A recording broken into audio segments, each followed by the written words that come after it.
too, right? Everyone had a lot of fun with that.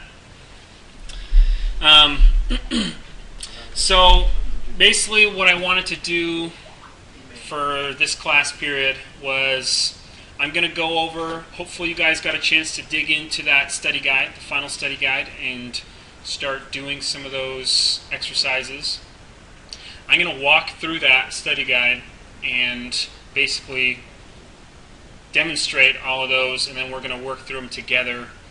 And then I just want you guys to ask questions if you have them. We'll go as fast or as slow as we need to make it so you guys understand all of the concepts, understand the workflow.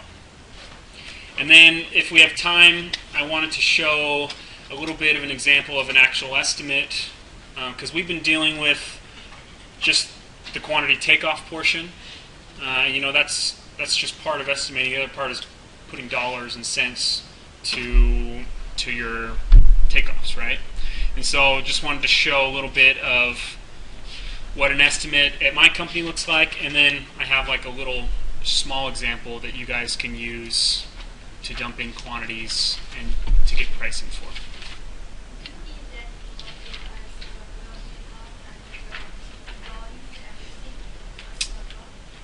I just have what you guys had for the study guide. So I have a few PDFs, I have the model, and then I have like a snapshot version of an estimate. So, yeah, I can get you guys. It's hard with like copyrights and stuff, and so just trying to get a plan that I can wipe out all the contact info to be able to share with you guys. But yeah. So you want to see like the full workflow, what a full set of plans looks like, and right? Is that what you're saying? I want to know takeoff and the pricing, the points, everything. Right. So we're He's asking for an internship that you're we're not. Yeah, we're gonna get a snapshot into that. So, so basically, we'll kind of go through the steps here. And did anybody have any problems getting on these models? And were you able to work through them a little bit and do them? Hopefully you did. So if I don't make it a requirement that you turn in something, you're not going to do it. Is that what I'm learning here? first time. Okay. Well, you guys are lucky we're going through this. So, okay. So basically, I just kind of tried to outline all the things that you need to know, right? And the final is going to mostly focus on the second half of the class, so post-midterm. I know before I said it's all, but we're not going to do so much Revit schedules and things. We're going to do other things we learned from the first half, like some of the Navisworks stuff, and obviously the Excel skills that we learned in the first half we're going to still be utilizing to some extent. But we're mainly Hi, Mark. Hi. Mainly it's going to focus on what we've learned just since the midterm. So I want to clarify that for you guys. So, say that again? Are we going to have something in Excel or not? We're going to have Not focus. Yes. Yeah. But I wouldn't. It's going to be mostly concerned with when you export from Navis, and then but yeah, you should know a little bit about the Excel skills that we learned. No round down. We're not gonna. I'm not gonna do the roundups and round down. So. So is it going to be kind of like you get a Revit file and then you export it to Navis, and then from there you do your original takeoff, and then you're going to give us some like revised one, and then we do the spiel deal and spit out a file? Yeah. Kind of? There we go.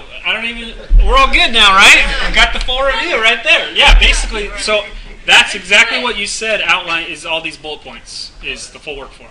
So yes, Are you going to record it? it's recording. Yeah. So we'll just kind of jump right into it. So again, when you're doing an estimate, the first thing is you need to get the model from the architect, right? And so typically what I found is the architect's going to share the Revit model with you, not a Navisworks file. So you need to know how to prepare the Revit file and then export it into Navis. Okay? So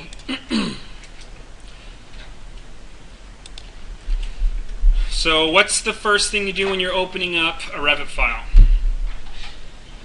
Attach it. Very good.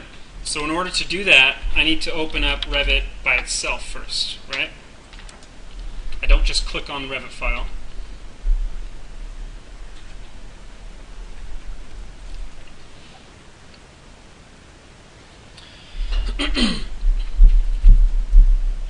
So you have Revit. I don't care about this. No. And so I just opened up Revit. And now I go to Open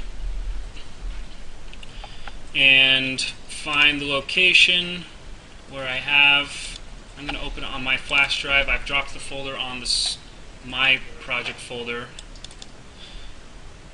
And I'm going to open the first one. And you'll notice sometimes you can't even check the detach. And that just means it's already been detached. It's not attached to Essential. Okay? So I don't need to click that then, so we're good. Hit open.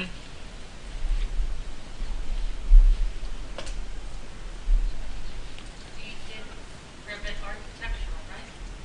Yeah, not the V1. Structure. Thanks, yeah.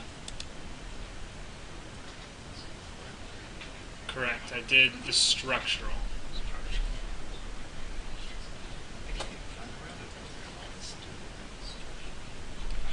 I always just hit Windows and start typing Revit. Oh, got it. That's the quickest way. So here's the structural model. And if I wanted to only export certain elements, if for instance I just wanted my slab on grade for whatever reason, I didn't want to have any of this deck, I could hide these elements by clicking on the temporary hide, and you can either hide the entire category. I'll go ahead and hide the entire category, which should be all slabs, just to kind of illustrate a point. And so you can, based on what you're looking at, that's what's going to export to Navisworks. So I actually want to keep everything in there for this example, and I want to make sure that I don't have any section boxes on. It looks good right now, but sometimes if there were a section box or anything like that, I could go to my extents portion of my properties window, and then you would uncheck any of these. The crop view and a section box are things that make it so it's just one section down part of the model. So make sure those are off if you want them off, which typically you do. I'm also going to check my view visibility settings by clicking up here under view and visibility, or I can just hit VV on my keyboard. And here again I can further hide specific parts for my export. So I talked about before, if I wanted to get rid of any topography or site elements, if I didn't want those to muddy up my model, I could. This one I don't have to worry about that. I also have different categories along the top that I can hide. The two I always check under annotation categories are at the S's. And they are scope boxes and section boxes. And I always just turn those off. In this case they weren't showing, but a lot of times they are. and it's just really annoying to me. So I always turn those off. Analytical, if I had some stuff that was showing up that was messing up with my model, I could turn all of them off. This one, it's okay. So I hit OK. You took out analytical? I didn't really change analytical, but sometimes if there's some things that are shown in the analytical, so let's see. Let's just, for instance, select all and check all, hit apply. You notice how these little bubbles have shown up? It's annoying to me. I don't want those to show up when I export. I don't like the look of them. I just want to get rid of them. And so I would come here to my analytical model categories, and I can just turn them all off if I want. And then hit apply and just double check. Yep, that looks good. It didn't mess anything up. Yeah, so for this one, there wasn't anything that was annoying to me that I saw, so I didn't change it at all. I have a question. On Yeah. the properties, you went to extend and you turn off the section box, and what else? Scope box. Yeah, neither of them were on to begin with, but those are things that I check for to make sure that they're off.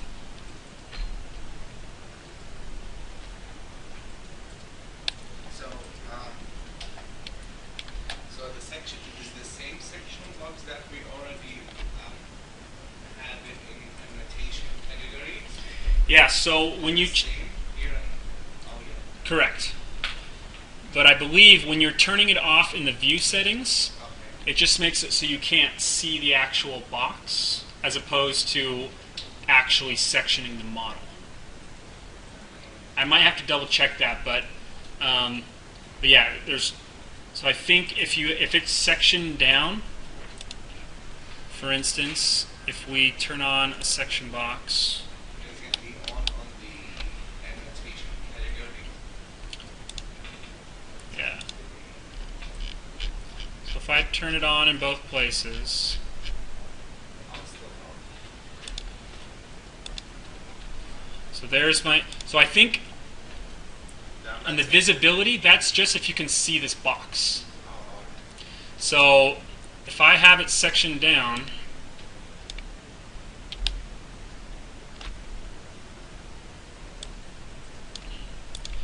and then I want to go to my visibility, and if I turn off scope boxes, sorry, section boxes. Thank you. Love it when everyone can see my screen. If I turn this off, yeah, it only doesn't show the actual box. But if I want to get the full geometry, which I do, I need to come to the extents. So I need to click off.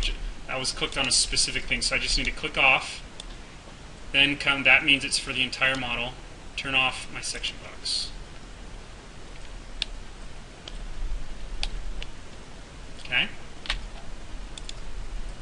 And then we'll just show you too what it looks like. Let's see if the scope boxes show up. They don't always show up. Yeah, so this one we're okay. But sometimes they do show up.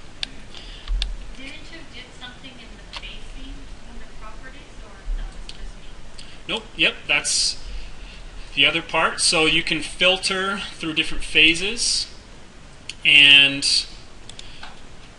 basically if a lot of times you don't have to worry about this, but if it's a project, say it's a renovation project, and you have existing and new, the architect often will make it so you can break those out very easily by applying a phase to it. So in this case, I have just applied the existing phase and there's nothing. So this is all new construction, but that's something to check if you have something going on. Maybe you want to get values and quantities broken out by different phases, and the architect already modeled it in that way. No need to reinvent the wheel or redo work when he's already broken it out for you. And so you could basically, if this was phase 1, phase 2, phase 3, you could just send an export for each phase, append them all into the same Navisworks set file, and then your model tree has the 3 different model sets, but when you look at it, it's all there. Does that make sense? So basically, it's like having 3 pieces all meshed into one. So you can turn them on and turn them off in Navis when you do your schedule. Your, My quantities? yeah, your quantity. Okay. Yeah. And so I can drag from all my walls in the selection tree for phase 2. I can drag those down, name them something special, as opposed to having to go through, and if it was all one big model, pick on each ones that were in the phase 2 that I knew where phase 2 was, and hope I got them all. Does that make sense? So by phase, we should always choose existing. No, typically it's going to be new construction. Yeah, and again, it kind of depends on the type of project. So if you do a lot of remodels, then there's going to be some other phases here, and you're going to have to just kind of play around with them. New construction as a default, right? It's a default. Correct. Sometimes there are some views, like for instance in my project browser, you have all the different sheets and views for this project. And if you just click on the default 3D view, that just brings up the default 3D view, right? But if I look under my project browser, it looks like there's only one 3D view. But sometimes there's several 3D views that already have different filters and settings associated. So maybe the architect set up a few different 3D views for him. And so you can either utilize those and see if he's using phasing or what's going on, or you just try and do the default one. So again, every project is going to be new and different because every architect's got something else going on. So that's why you want to know where to look. So looking at phasing, that's important. Looking at any scope boxes, so extents, and then the visibility settings. Okay? So now that I have it all sectioned out, now that I have it not sectioned out and viewing how I like, I'm going to export to an NWC. Can I have a question? Yeah. What is on the bearing finance study guide? There is turn off section box and plans. What's the Planes. Section planes. what's the section plan? Sure. So, for instance, it's the same. We already turned off the section box. Yeah, and I think the section planes, are only in the plan view. So I don't think you have to worry about that. I just kind of threw that in there, TMI there. Because if you look on the sheets, this one doesn't even have any sheets. But you can put in sections in your plan view. But not in, so there's my section I just made.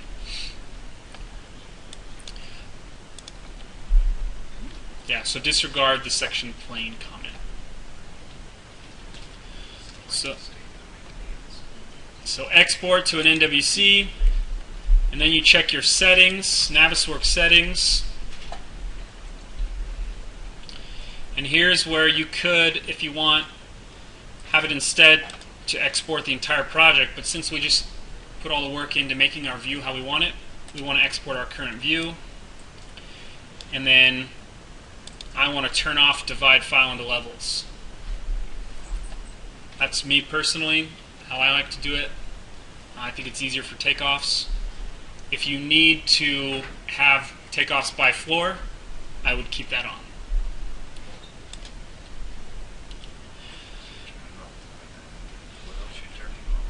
that was the only one I turned on and off. So I just turned off the divide file into levels.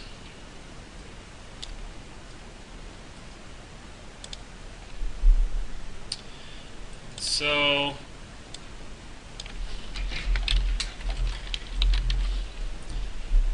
name it, save it.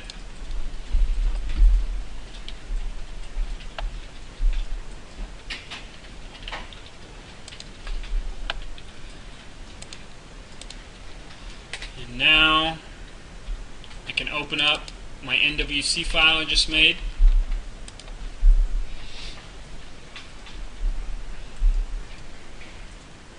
And you need to know how to import a custom catalog. This was something that caught you guys off guard during the midterm.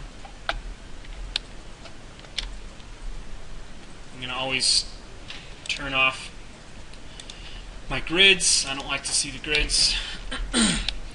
So if I want to start quantification and import a custom catalog, first I'm going to load my extended workspace that has everything around that I like. I could even import my own custom workspace if I wanted. So now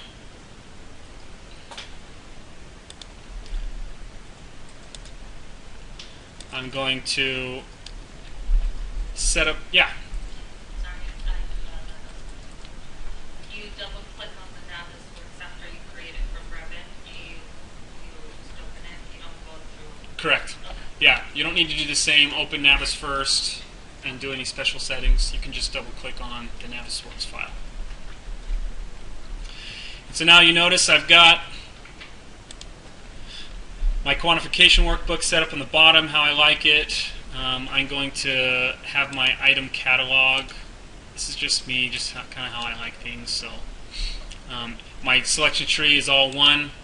It's all together. It's not broken up by levels. And so I've placed a, let's see, so I'll say find me later. So the catalog, I've placed a catalog in the project folder. So I'm going to browse to that catalog. And I'm going to go to my flash drive. It's on my project folder too, if you want to see that. And I'm going to say open. And then next. So it should be in the week 11 folder.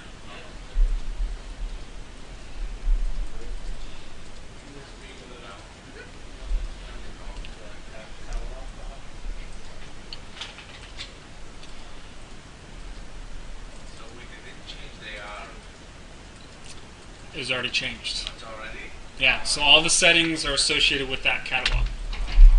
Mm-hmm. CSI, and then my initials, and then version 2.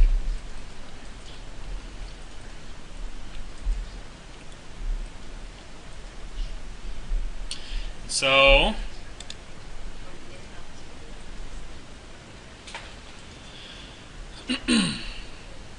so now I brought in a custom catalog, right? And let's take a look at what we've got. I know another comment you guys had was asking for some working, like stuff that I use for catalogs and things like that. So this is one that I started. It's not complete, but if you kind of browse through it, I'm browsing through my item catalog. You can also browse through your workbook. But you see I have the correct phase codes associated. And so 420420 is CMU, 033000 is cast in place concrete, doors is 0810, storefront is 084. So all this is already built in, so when you do your export, it's organized for you.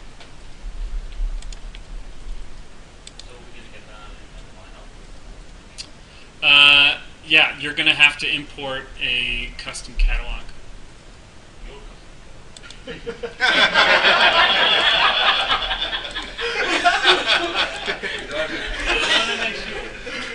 Yes, but you need to know how to make one as well, and how to add to it. Or multiple choice How did you make question. it? Like, you make what's like? Sure. Also what? No, I just used Navisworks. I just used this. On. Sure. So what I did is I started from the basic CSI 48. Okay. So that gave me just these ones, right? And you'll notice I deleted everything above 33 Okay. because I never use anything above 33. So I started with that. And again, this is the item catalog. That's where you edit things, right? You can't edit it, you can't add anything here in the workbook. You change structure over here. So let's go to one where I haven't touched yet. Let's make just like a generic electrical one. So I click on electrical and I'm going to add a new group. Sorry, it's kind of right in the corner there, isn't it? And so you'll notice you can type it right here. So I'll say basic electrical, and then over here there's some more options. And so my group name is basic electrical. The work breakdown, this adds on to whatever the first WBS is, right? Yes. New group versus new item? So I'm making a group right now, and then we're going to show you when you would make an item. So yeah, I'm doing a group, and so this is going to be, let me just double check here. Yeah. So it's, the 26 is already there, and so the full work breakdown is going to be 00.00. So that means it's going to be 26.00.00. I want to save this one right now. Yes. You want to know how to do that? Yes, this one. Sure.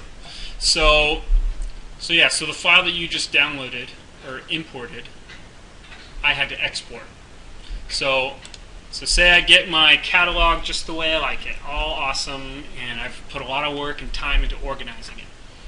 So now I would come over to my quantification workbook and click on the same place where you would export to Excel. I want to export my catalog to XML. And then it just asks you where to save it, and it pushes it out, and then that's where you browse to bring it in each time. So the text of the file is going to be XML, not going to be not just kind of like a form with the documents. Yeah, so XML is a universal format. So like if I opened up XML, it's all the code. Yep. And so if you knew XML code, you could come in here and do some tweaking just in the actual code instead of building it in Navis. But to each their own. Say that again? I think you cannot do any changes here because it's like the website. Yeah, I think you'd have to open it up in an XML editor like Excel. You can edit XML. So yeah, it wouldn't work. I don't think you can. Yeah, this is like a read-only. But if I were to open this in Excel, I could tweak it. You're not going to ask us to create a catalog. You're giving us one, right? Yeah, I'm going to be giving you one, but I just told you how to do it, so you should be able to. Should. We're gonna find out. Oh boy.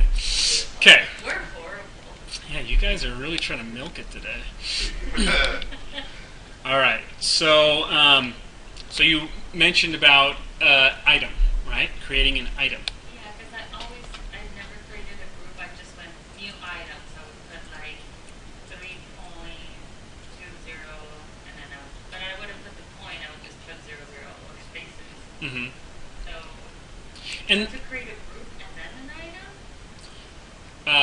the answer to that is not necessarily. but the reason you do groups is it's like a folder structure. So when you have files, I don't know how you guys are, but I like to have folders and subfolders so I can find things easily. So this catalog with groups is just that. It's just making a folder structure for where you place your takeoffs. So when you export it, it's easier to find and group together the things that are related. So if I had no groups and all items, I could totally do that. Okay, I get it. Does that make sense? Like, okay, so flooring, you would put like carpet, Brazilian, and all that stuff, right? Correct. I think like, for example, if you have a building and it has a window, Mm-hmm. and these windows, all of them same. For example, we're gonna put it in the openings group. We're gonna create windows and then item because it's just one kind of windows. But if we have like 4 kind of windows, under windows we're gonna create another group. So this group gonna contain all these kind of windows because we can't take it off if we put as an item. Right. So, Yeah. because if it's multiple things, because you want to have the quantities broken out, right? So you want to know because they're going to cost different, and so you'd have a different item for each different piece of geometry. But if you weren't so concerned and you wanted just to combine them all, you still could do that. You know what I mean? So if you didn't have to know each window type, you just want to know how many total windows are there, you could just make, and I'll do it right now. So I'll go new item under entrances and storefronts. I'll do it under glazing actually. New item, and I'm just going to call this window. Hi, sorry. I think Luis the guys left hard drive. Okay. Would it have been up at this computer? I think so. Did you see some? I didn't see one. It wasn't in this hub, and I didn't see it down here. No. No, sorry. Right. Thank you. Yep.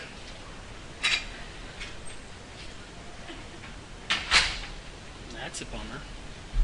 You guys see it? I think for finals week too.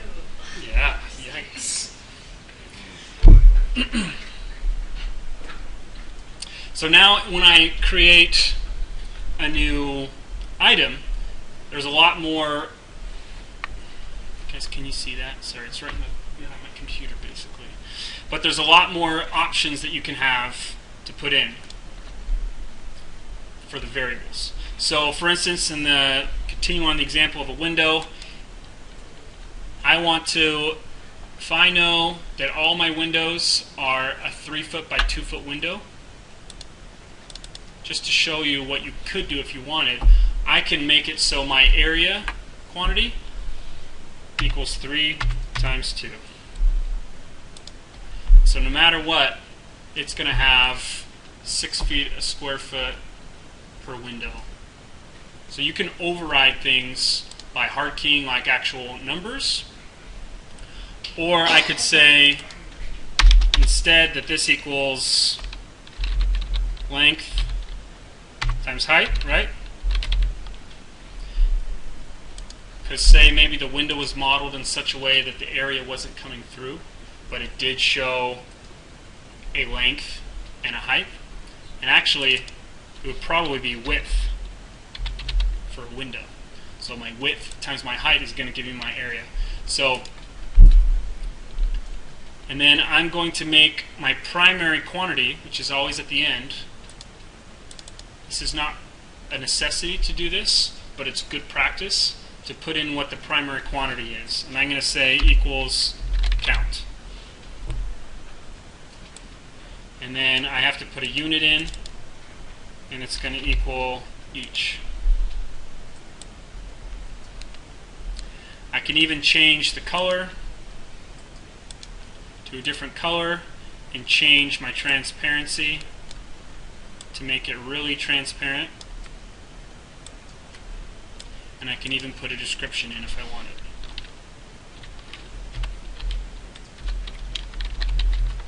Right? So, in this case, I don't have any windows in this model, but But that's how you would make a custom item. And then you could take off directly to this item. Any questions on the customizing of the item?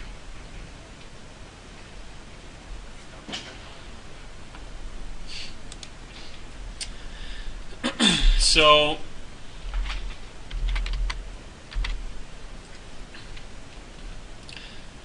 one that we learned about was gross area versus net area for walls. That's one that you're going to use often. Making it length times height for the area instead of just the net area that is default. Okay? So let's do a little quiz, just a verbal quiz. So I'm going to say an item, you guys tell me what division, CSI division, it belongs in. Okay? Elevators. Of the number of the The number and the name is what I'm looking for. Conveyance, combined. 14, conveying equipment. It's open Yeah. too. That's open. It's Nope. equipment. Only if there's no elevator. Final step. Okay. How about paint? Finish. What's the number? 9. Good. Just print it out. How about cabinets? Furniture. The finishes. Finishes. What kind of Yeah, and plastics. Can you lift it or is Oh, it exactly. in the wall? Ooh.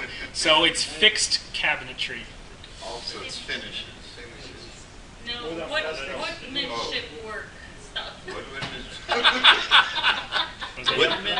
Wood and work. plastics. Wood and plastics, which is division 6.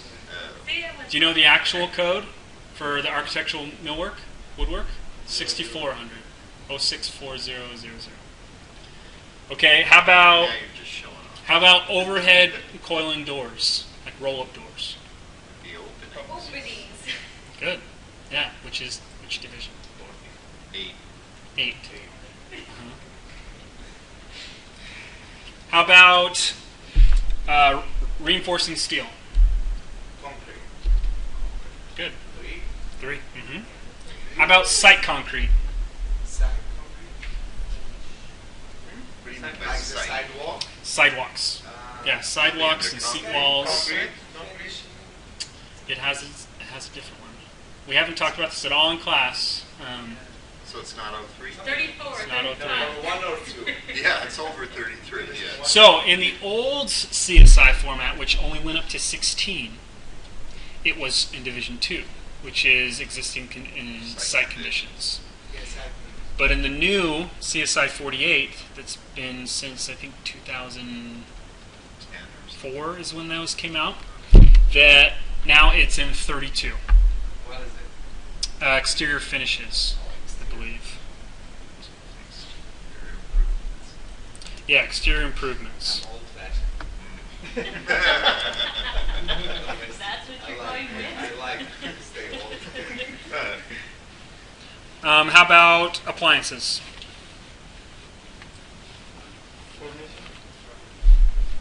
Appliances? Furniture? Good guess. Furniture? Equipment 11. Yeah, what's furnishings? What number is that? Are you looking out on your screen, Hebert? Oh, jeez. I should have known. You guys are all doing that. No! It's Division 12. That's so nice. Oh, jeez.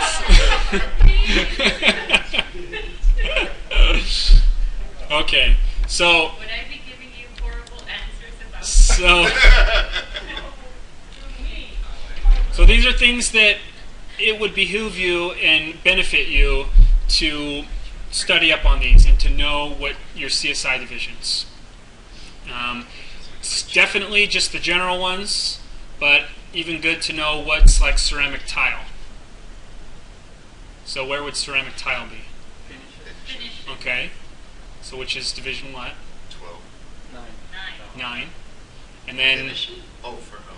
and then what's, do Do you know what the actual code is for ceramic tile or for tiling? 09 point something point something. 9300.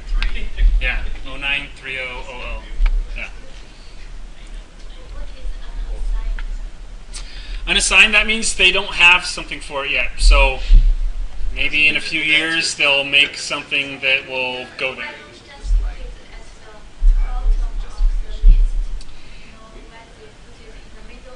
It could have been that 6300 on the old scale, which was up to 16, was something else. And so instead of like renumbering everything to, they just left it open. So I guess I don't totally know, but that would be a theory of mine. Why?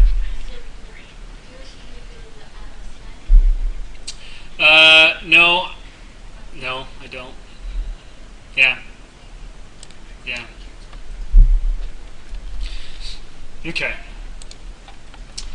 Okay, so you should be familiar with the CSI breakdown. Okay? So let's do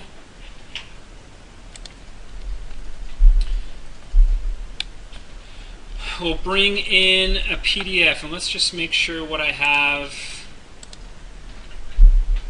So the floor plan. So let's do this one more time. Open up the Revit file for the architectural model. So we're closing this one. I'm going to leave my Navis open, but I'm going to close the Revit. Yeah, the Revit file, but I'm going to open up a new Revit file, so I'm going to keep Revit open. I'm going to come here to click open, and I'm going to do the architectural version 1. And if you notice, I can detach it from the central, so I want to do that. And I want to detach and discard workbooks and work sets. Where was that? Right after you hit OK, So we're gonna use the second one, detach and Discard. discard.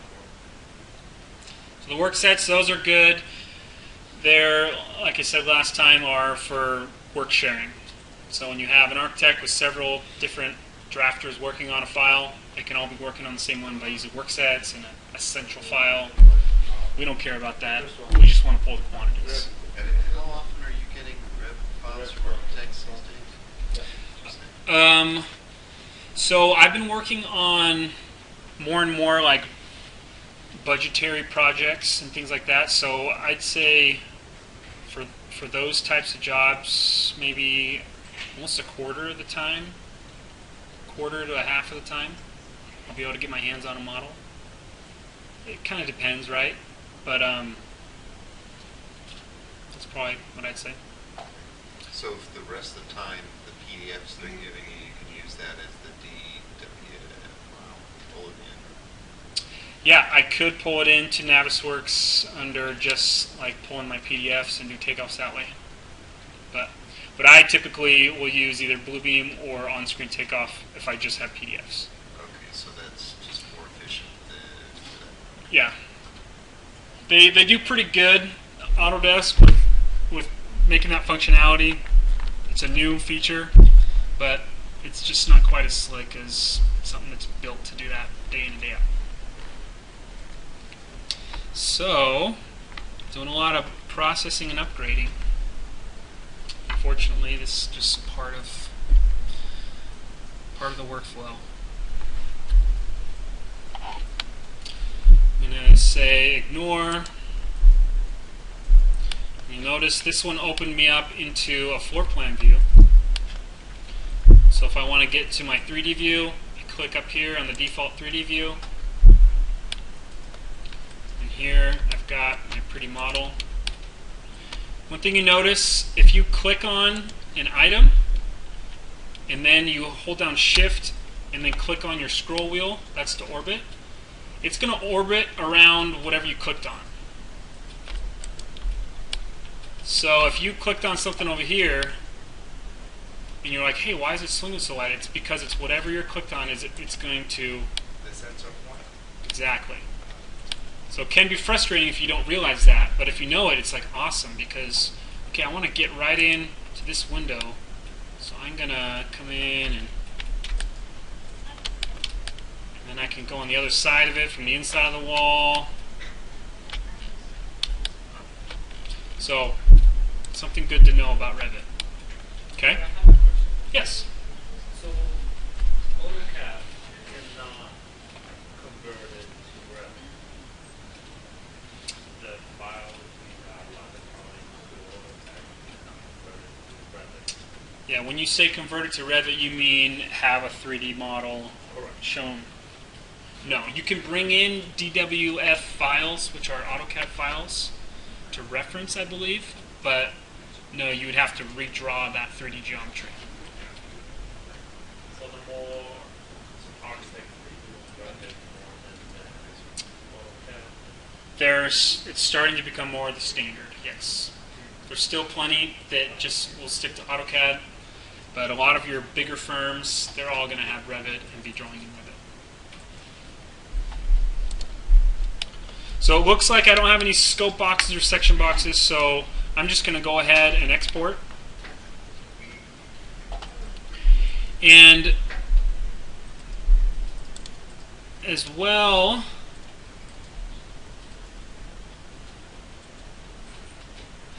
I was going to show you how to make a shortcut, and I just forget where the shortcuts are.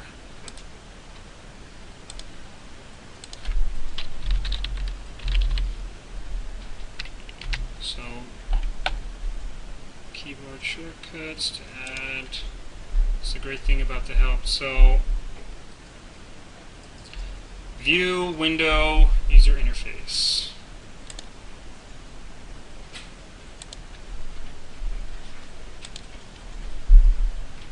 And shortcuts, keyboard shortcuts. So I can make the export to Navis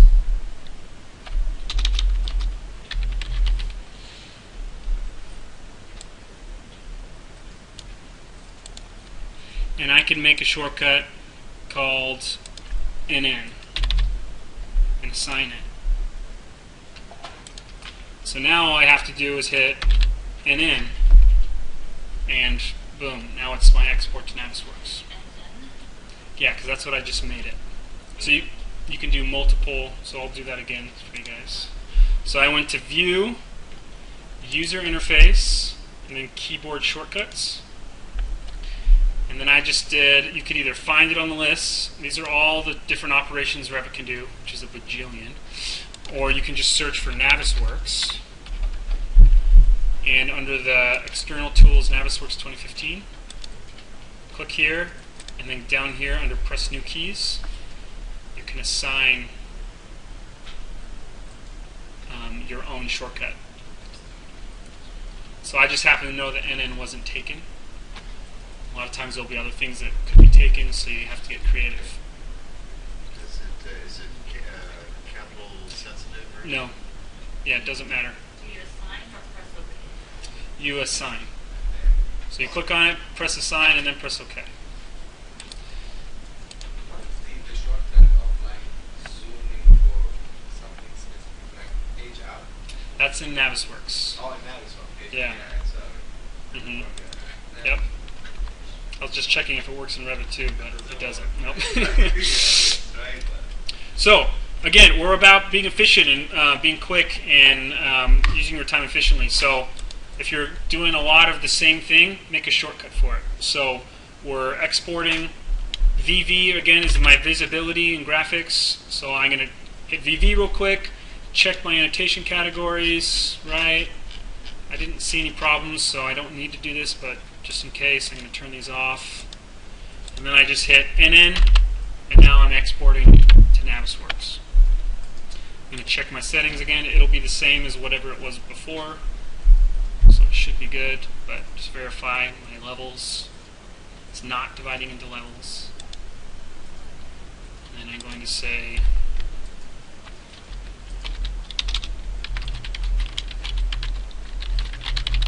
class architectural.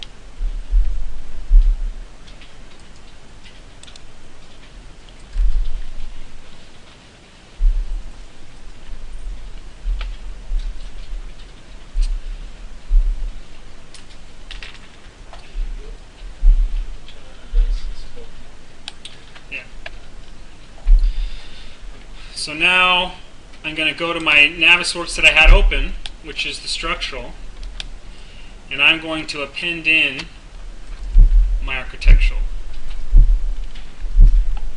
So to do that, I'm just going to, under the Home tab, click Append, append in a file,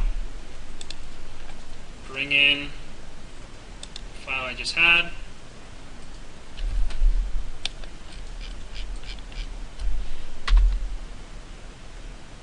and if you notice, they're way off, way different from each other. So if you hit page down, it zooms to the extents, and so you can see them both extremely far apart. And if this doesn't bother you, that's fine. But if you want them to be on the correct place,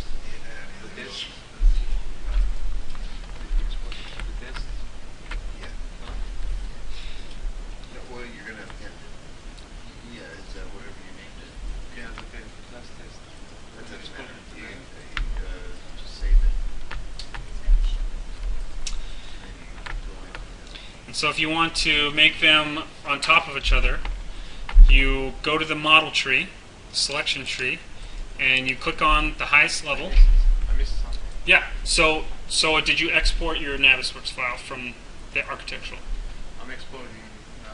Okay. But So export it to the same place wherever you put the first one, the structural. And I called it, What did you call it? I call it class architectural. Yeah. So you go with the architectural or the structural, does it matter? It's saved. Doesn't matter. We're gonna have to do both. It's a, But add the word test to it. No, you don't want to replace it. Just add the word test. Okay, now it's there you go. That's my name.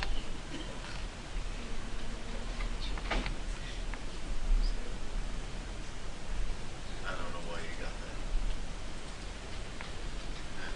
what is it? It's a weird, it's something, Ignore references or errors. And then I open it on go to Navis, go back. Yeah. Then I have the original Navisworks we had with the structural, append, so and I'm gonna append in the architectural model. So that way they're both in my same append so much. file. So if I want to try and get them more on the same page, I'm going to right click on the highest level of one of them and go Units and Transform. And you notice that this one is 0, 0, 0. And so I'm going to say OK. I'm going to now go to the second one that I brought in, the architectural, right click, and Units and Transform. Oh, should be 0 as well. And we're going to make it match. Can be these numbers. Or you could do that, yes. And then you can either, I want to find where I was again. It's like, oh, where the heck, if I keep zooming, I don't know. I can either click the home button on the cube or page down. Page down brings me to extents. So now to double check, I can hide one of my models and notice, okay, good. I've got just my structural. And I'm going to unhide that. And then hide that, so we're good. So now I've got my two models in the correct airspace, right where they need to go. Yes? How can you, how do you hide? Yeah, it's under the Home tab. So you click on something you want to hide, either the entire model, and then just click Hide, Oh, or Control H is also the shortcut for hide. There's a lot of roots in here, right? And so let's practice walking through the model. So to walk, you click on, mine's really small, so you have to click this little options arrow. Walk, fly, and walk. Or Control 2 is the shortcut for walk. So again, it's under this tool menu, walk. And so when I click and drag up, it makes me go forward, backward, turn left, turn right. I hold down Control and then click and drag. Up brings me straight up.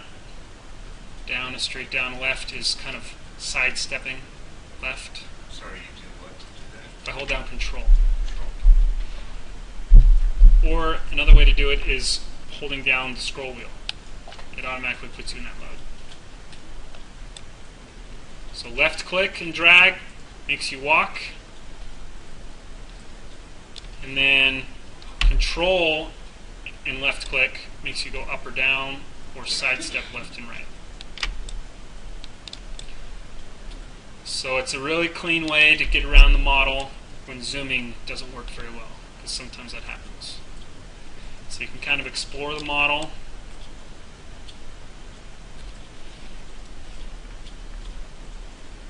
When do you left click first? You always left click, but sometimes you'll hold down Control. Sometimes you won't. Those are the only two.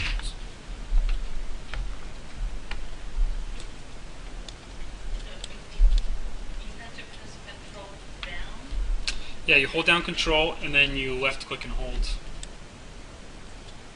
to go up and down or left and right.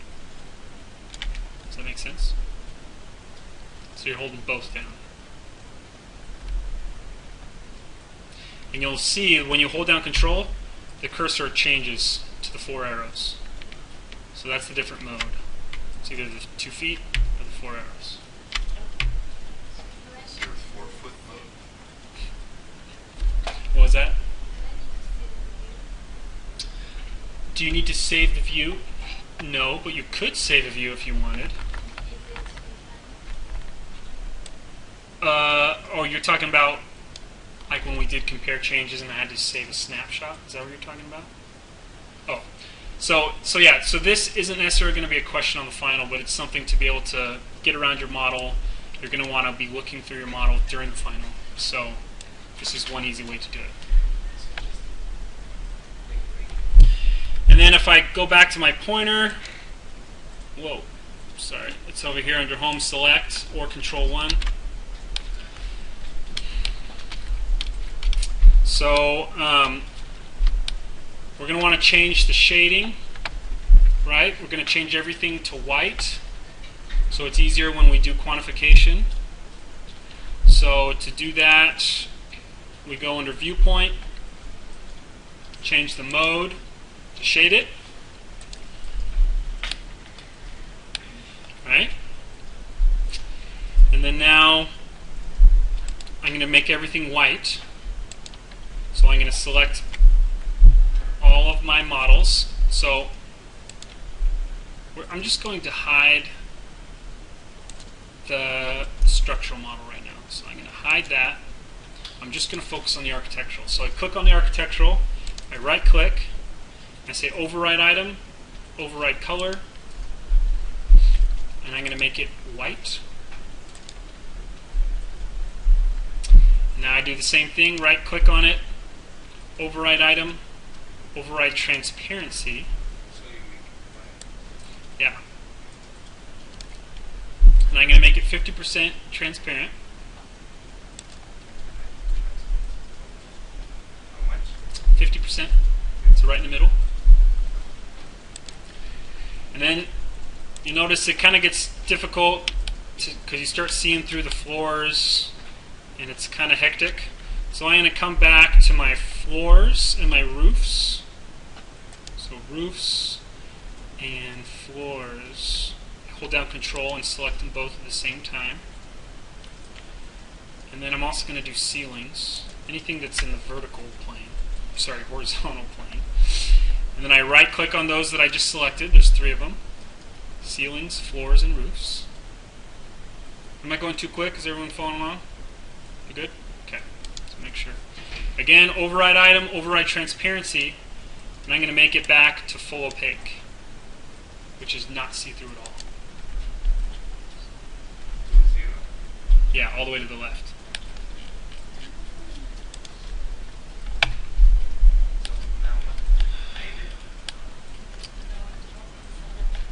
So now we're just, yeah, so opaque means you can't see through.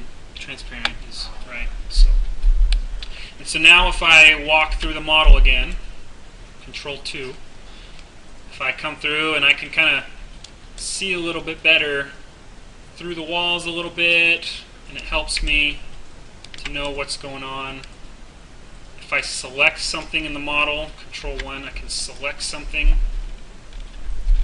and then you can kind of see where it is from the outside a little bit. What's the your color purpose of on that? the floors and roofs and ceilings? Still white. Still white? Yeah, I made them all white. So you cannot see. Yeah, the purpose is just so when you're doing takeoffs, when you start doing takeoffs, it applies a color to it. And so it's another visual check. If I see something white, I haven't taken it off. Good question, though. Okay. So let's. Yes. Okay, so when you go to the architectural, you right click and you change the color to white, would that automatically change everything inside the model to white? Because mine was left gray. Did you change the shading to shaded? Yeah. No, I'm talking about the architectural one. 'Cause But I had- but did you change this mode to shaded? Yeah. Oh. So yeah, so if you did the entire model up top, it should turn everything white. But you're saying not everything's white? Is that what you're seeing? Because that's part of the white thing. No, yeah. But when I clicked on, like, I clicked on the ceilings, the roofs, and Oh, okay. so it was, the color was gray, not, Interesting. it didn't change it all to white. 'Cause Yours- I'm under the assumption that casework, everything inside will turn white because you selected the class architecture Is this- to be white. Is this gray to you? Because because of the transparency, it makes things kind of look gray. But you're saying the actual color in there was Yeah, gray. because I went to ceilings, Mm-hmm. doors, control, And you should only. and then I went to override item, transparency, and it was fine. I did it to 0, Mhm. and then I went to override color, but that color was actually gray, so I have to go back and change it to white. So yeah. See, yours was there, mine was over there next to that teal. That one. Selection. It's kind of weird. I don't know. Yeah. That's weird. I don't know. Yeah, sounds like maybe it wasn't all selected. Because First it's part? shaded, maybe. So, I'm not talking about the color that I'm seeing on the screen. I'm talking about the color that was selected. maybe. Yeah. Okay, never mind. We can dig into that one a little bit later. So now let's perform some takeoffs from the architectural model. So let's come in to the doors. So first, another thing that we want to always change is what your selection method is and how deep it's selecting. So I click on any item in the model, and then I right click and say set selection resolution to first object. That's an important part of your takeoff. So I click on any item in the model, right click on it, say set selection resolution to first object. So this one we do just for one time. Correct. So that's when I click on something, it's going to select the first object instead of this little part. And you remember, if you try taking off the little part, it doesn't work. So it saves frustration, is what that step just did for you. You can also do that by going to the settings, options, I think it's under interface, then selection, first object. Okay.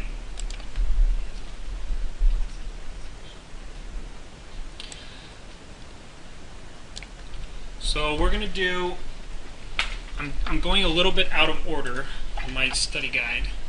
The next step was to import a 2D drawing, but we're going to go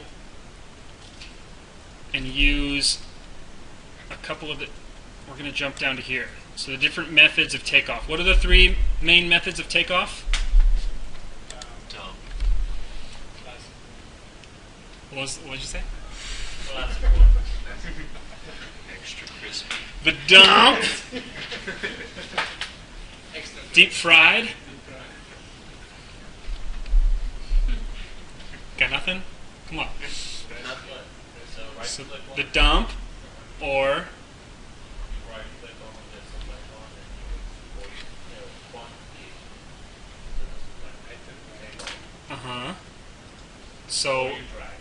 so drag and drop. That's. But I'm looking for what's the three main ways of doing takeoff. Dumb. Get yourself to do it. Semi-detail, very detailed. Like No, those. Very focused, like Magnum Search. class. Search and rescue. Did you pull up in my PowerPoint? No. Search and rescue, which is more just you're just searching around for specific items. You're not going to do a full takeoff, and then the last one would be a detailed, in-depth takeoff. Of everything that they give you. Right. So everything's Never really went to organized. that one, do you? Of course you do. A lot of times I have to do that one. Really? Yeah. To get a kick out of it? No, it takes a really long time. Detail. But it would take a lot longer to do it by the 2D way. That's for sure. Like 10 times longer. But It's just called detailed or detailed. yeah, detailed takeoff. So we're going to do a little bit of some search and rescue here. Just some kind of specific takeoffs. So I want to take off all the doors in this job. Okay? So just like we did the glazing, let's make an item under doors, frames, and hardware. New item. Call it door. And let's just say, for the sake of this exercise, I only care about how many doors there are, period. I don't care what type they are, how big. I just want to know how many doors are there. And so my primary quantity, I'm going to say, is equal to count in each.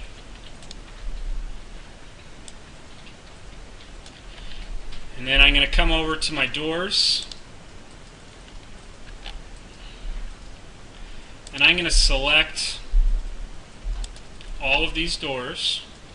Let's see if this works. You'll notice I've selected the door here, and I have my doors selected here. So I can do this two ways. I can either drag these in, or I can right-click on either one of these. And let's say I right-click on here, quantification, take off to door. It's going to say take off to whatever's selected. Yes. So I think the reason why they're not taken off is because we are too high level of detail. So if I come in here and take off all the single door Fs. We make a new group, not hide now. So yeah, so if we wanted to, we could have dragged all these in. And let me do it. Why can you drag the doors? You drag it to the door. So you totally could. So if you wanted to just keep the architect's naming convention, we could. So I mean the first one, the doors. Just drag down. Ah, the first door. you could drag the entire doors too. Yeah. It would just be if you wanted, if you didn't like their naming convention or things were kind of mixed up. But yeah, a lot of times that's kind of more along the dump side of things. It's just get it in, whatever it is. So let's do a semi dump, and it's so small, so annoying. There it is. I need this. So let's come down to 8 and 81. So I'm going to drag all of these right into my doors and frames. And so you'll notice it made a new group for each one of these, and then new items for each different item. So basically it mirrors what's here. And if I wanted to take them all off to just an item, I would have had to grab them at this level. Right click. Oh, I have to do it here. Take off selected model items. So there I have those 12 doors just right in my door. And I could go to each one of these, take off the door.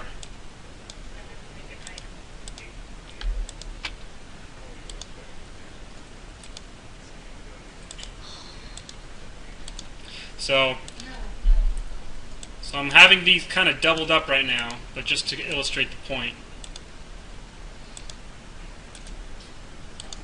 So can we do like a class object? In that case, just like dump on the doesn't. No, because the last object is these aren't objects. These are like groups. So the object is one layer further. Yeah. So this would be the first object. That would be the second object. And that only happens when you're clicking on something from the model. When you're clicking on here, it'll just kind of, wherever you click is where you click. But when you click here, it's going to select the first object instead of the deeper one. So, what's the reason, like to make an identification for the door might be not just right there. And then the category is already You totally can. And I do that often. But there are other times where this one it's pretty nice and clean. Like I like the way that they named this. So I would just use what the architect has.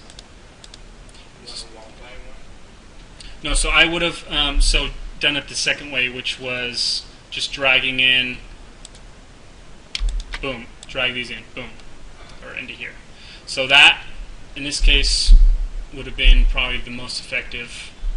But if I wanted to have, if I had a detailed database that I wanted to keep the same names for every one of my estimates, then I would be dragging into specific items that I made. Same, because the name's going to be interchanged. Oh yeah. Well, this model it's something, and then when I go to the next model of a new architect, it's not going to be door-3-2. It's going to be 3-2-door. Like it's just up to the architect how he named these. So to answer your question, you're wondering, why not just do it the easy way all the time? So you're probably going to be able to do it the easy way most of the time, but I want you guys to know how to take it off in a more detailed, specific way, because there are times where you're going to want to do that. Yes. When you're gonna dump entire doors Mm-hmm. as a group, Mm-hmm. then on the side is something like a resource catalog.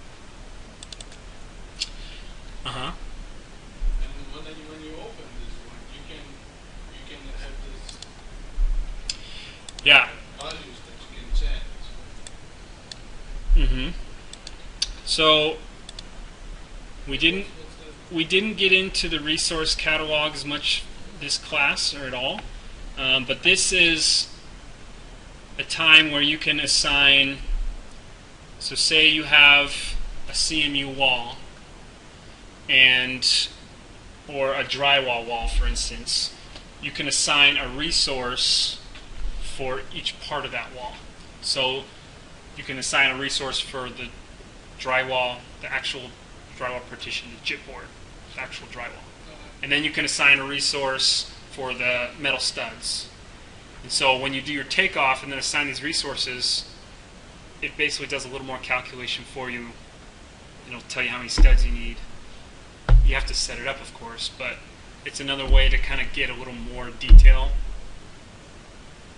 So you're... I ask you because when we dumping like entire catalog of doors as a group, then we cannot put a primary quality or something like that. We don't have this because it's a group, it's not item. Correct.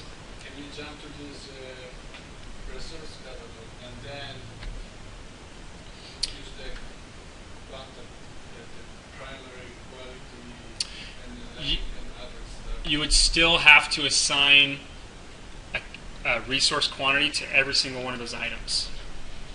So either way, you have to go one by one and change my primary quantities for these. That brings up a really good point of why you do create items sometimes, is because if you know you want gross square footage for wall all the time, but net is always what the model gives you, then you can create some items for drywall partitions so that you don't have to keep redoing the formulas. It's already made the first time, and you're just taking off to your same made items. So if you have items calculating in a specific way that you like, that's when you'd want to set up a more detailed catalog. But if you're just concerned about how many doors do I have and what's my lineal foot of wall, you could just drag in your whole walls takeoff to Division 9. It won't auto pan for me.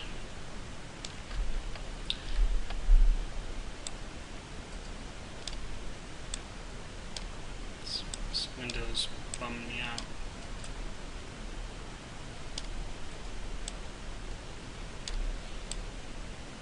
So if we go to Division 9, so I can also just drag all my walls into Division 9. So that's kind of more the dump method. So I have just all of my walls. So whatever they named it is what I got. And it still gives me quantities, but again, all this is going to be net area instead of gross, which usually we're pricing based off of gross.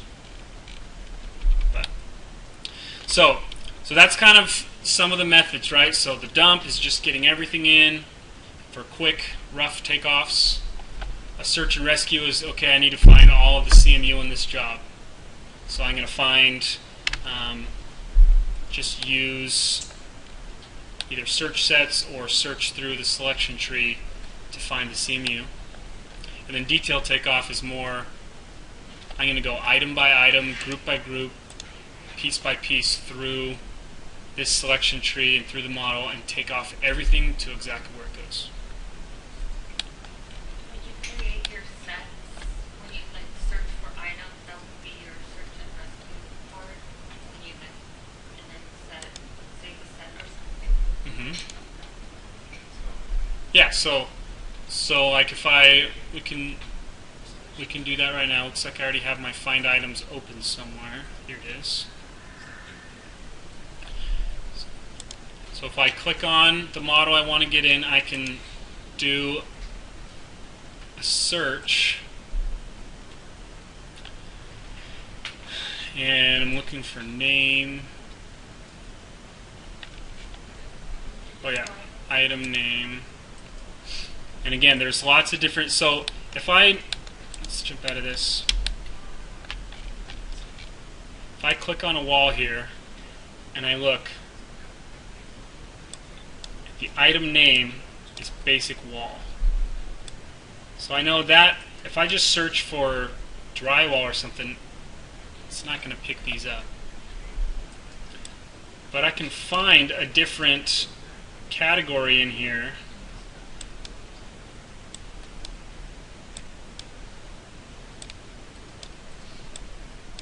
Generic. I noticed that the item type has a lot more information. Generic 7.5 inch. It's not a lot more, but it's a little more. So, but if you look down here, cement plaster is the material. So if I look and do a find item for item material contains plaster, I don't want to match case. I want to find all. So you'll see it pulls up everything. Oh my gosh, it's so small. Everything that's plaster on this job. And it looks like it's a lot of things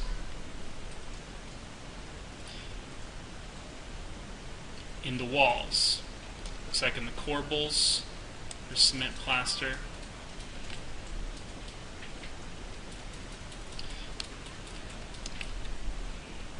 So that's one way, and you'll notice that it picked up this deepest object, so we're not going to be able just to take off straight from here.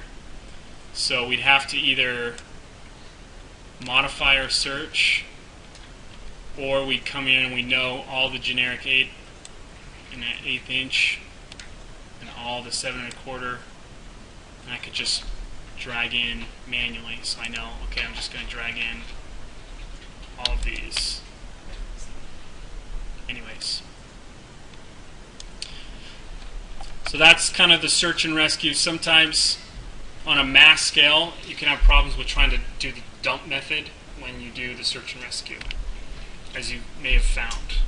You unclick that match case. What is So that's like capital or lowercase, like, so if you don't know if it's capitalized or not, you can check that.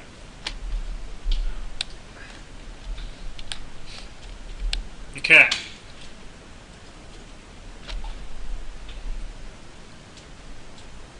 Should we take a break? It's been a long day. Let's take a break. Let's be back at 5 after. Is 10 minutes enough? What do I usually do? 10 or 15 minutes? You say it's time to go home or 8 o'clock. While you were out, I realized or found out a good thing with find items that I think can be helpful. Did you turn on the I did, yeah. It's back on. We're so Double bad. check. There you go. I'm like Since paranoid. you did that, it's Has it become a crutch? Has it maybe become a crutch? But with find items, remember how when you search for something, you can't drag it into your takeoff, and so it's kind of like, why did I even do it? It's kind of frustrating. So I figured out a way under the find items. So I'm doing my same thing. Item material contains plaster, and I just have just these first two selections, and this is how we've always done it, and say find all. And if I click here, you notice there's several of these where it's doing the lower part, which is not good for takeoffs. So if I come here to find items, and I'm going to try it again, but I'm going to say prune below result. What that means is it's going to stop searching in a specific tree once it hits the criteria.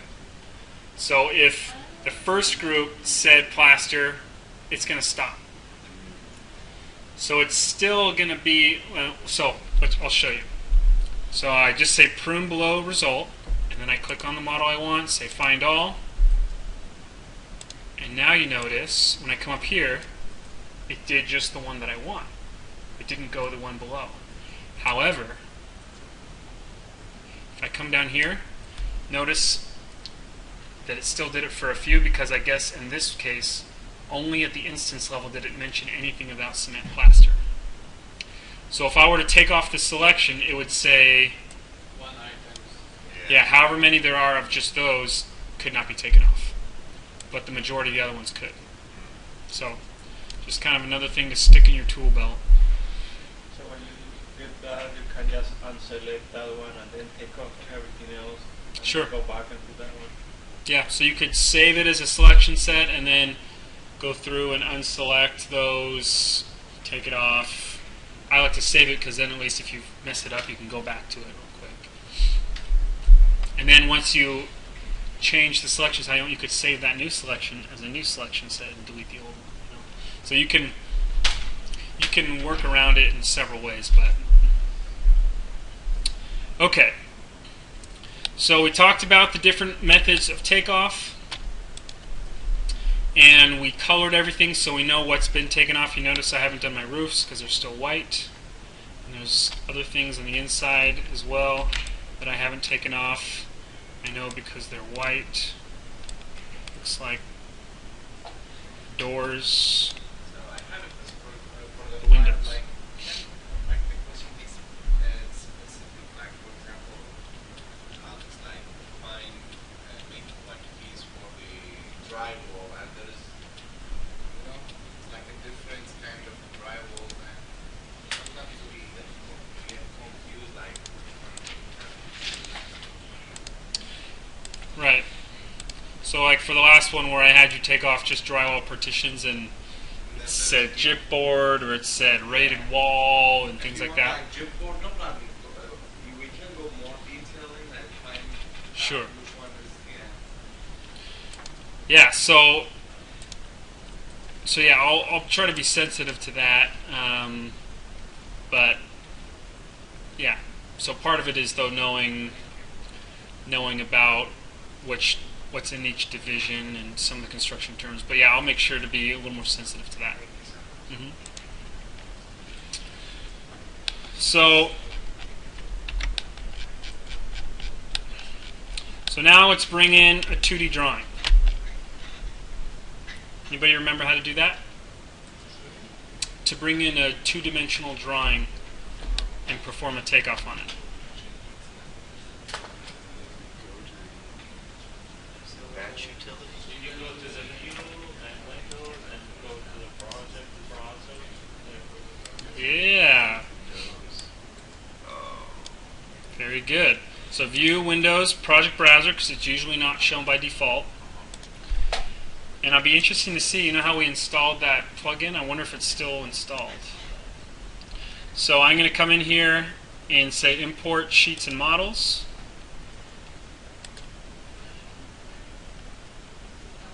And then I'm going to say all files. And I'm going to choose the floor plan. So annoying, I have to download that again.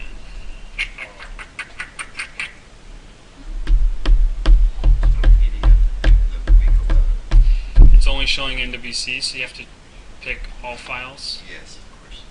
How about we do the DWF? Good call. So let's do the DWF instead, because we would have had to download the plugin again that we did last time. That means not coming. The file. It's one of the, it's right above. Maybe. It's right above the PDF. There it is. And so I open that in, floor plan, and I'm going to double click on it. So I brought in the DWF instead of the PDF. Did you choose the PDF or the NDFX? Yeah, the DWF. So obviously this was a very poor export of the plan. But we're just going to illustrate a point.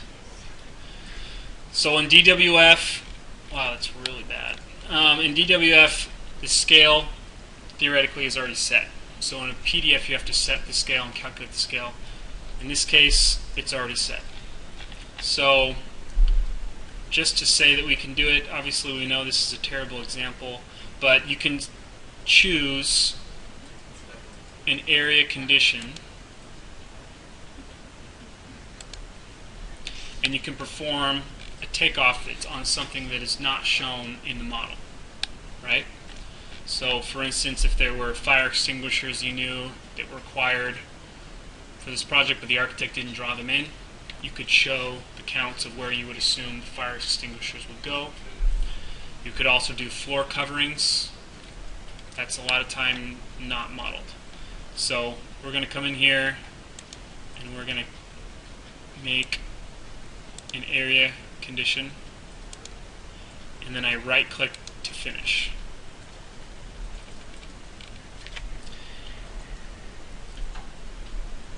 And then that takeoff gets put into your workbook as a new item and whatever was selected.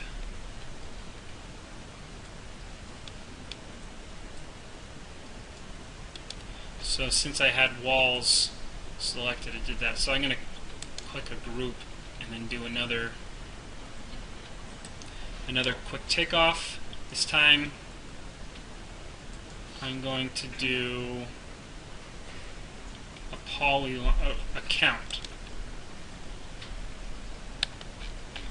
Again, this is just a terrible DWF, but so I'm going to assume that we have fire extinguishers in these corners, and then I right click to finish. Actually, I didn't need to right click on that one. And so you'll see under the specialties group, it made my new item. So here I can come and Always goes to the specialties. no, it's whatever I clicked. So if I clicked on a group, it's going to make a new item in that group. If I clicked on an item, it's going to take off to that item. Before you Correct. I had to choose it before. Oh, Yeah, so you choose the item in the workbook or the group, and then you do your takeoff, either the area, the count.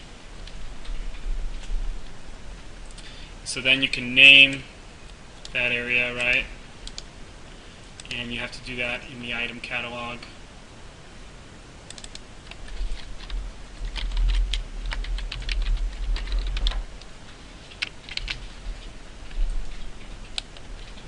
So that's the workflow for that, to be able to pull in a 2D takeoff. On this one, you cannot control like the graphics at all. That's for lines and stuff like that. Line weights. So it has a selection tree, just like the 3D model does, but I believe you have to change that in Revit beforehand. Like if you want to, let's see. So you can probably do the same override of colors, right? So I could make everything yellow.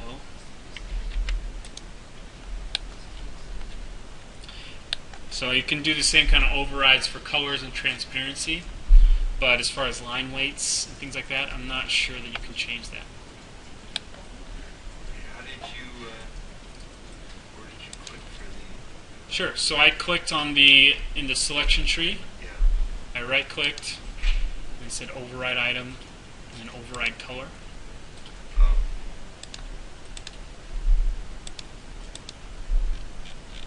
So. Okay, any questions on doing 2D takeoffs? You have to click on your quantification where you want it, if not automatically it does it in the 15, right? Correct, if nothing's selected, it'll go just to none. It'll go to its very own at the very bottom. you work on that as well. That's cool. So what Yeah. is the main verification that, or main verification you guys do it? First of all, the two, like just if you do the area, or like you use the So I guess your first question was, do I use Navis for 2D takeoffs? Is that more what you were asking? So no, I don't use it for 2D takeoffs as much.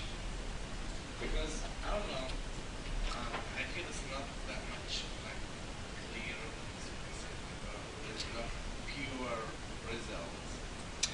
Yeah, so with the DWF, it does snap to corners, and so you can get pretty precise. This is a terrible example. I didn't realize that the scale, it didn't fit the page very well. But with the DWF, it does snap, and you can get very precise. But with the PDF in Navis, it doesn't snap. And so, yeah, it's not going to be as precise. It's a little more clunky, I feel like, than either Bluebeam or on-screen takeoff or Plan Swift or things like that. So I keep them separate, but it is a viable option if you wanted to do 2D takeoffs. It's possible in Navisworks. Okay. So, What about the scale? Is it big, so with the DWF, it's already set. with the PDF? The PDF, you have to set the scale. And basically what happens is once you, right when you bring it in, and then when you start to click a takeoff item, it says, oh wait, you need to set the scale. So that's when you calculate it by measuring an area, or measuring a dimension. Yes? so under that same thing, can you bring a DWF into Bluebeam? I don't think Bluebeam reads CAD. I know it can read a 3D PDF, but that's a special type of file. But Bluebeam does snap to vector data. Yeah, but you have to set the scale, where I was just thinking if the DWF Right. is already set, say that much set. Yeah. Yeah, no, I don't think you can pull in a DWF into Bluebeam. But I'd have to double check that for sure, but that's my gut. So let's go back to the 3D view. So I come up here to my project browser and click on class test. And so I'm going to now do a little version control and seeing what's changed in a different version of my model. So I'm going to kind of start over. So I'm going to exit out of this. And in the folder, we have two versions of the architectural NWC model. So we have two versions of the architectural one that I've already previously exported. So I'm going to open up version 1. Final review arc v1. Once that opens,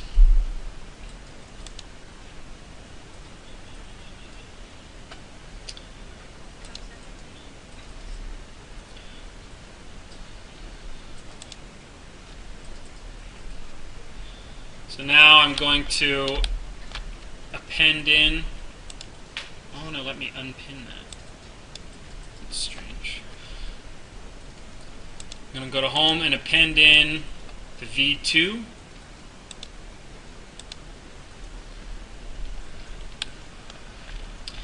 So now I have both of them here. And what I'm going to do is click on the original, then hit Control, click on the second one. Right? Original first, then second, hit Compare. And I'm going to have just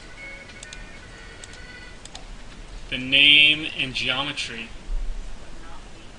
Somebody owe me a soda?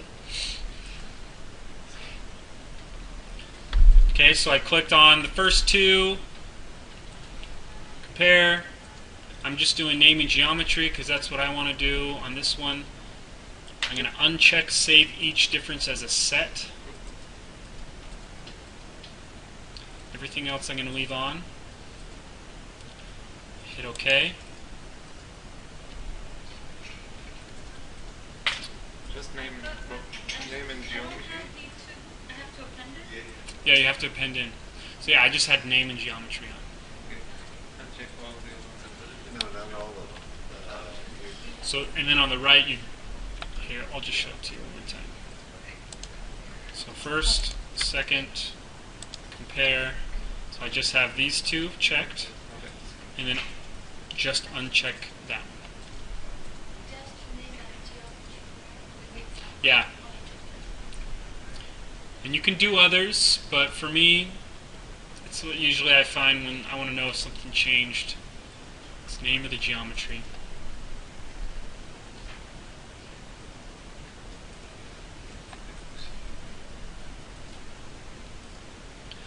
And usually it changes it to the shaded mode already, but you have to put it into shaded mode, and then that's when the colors show up.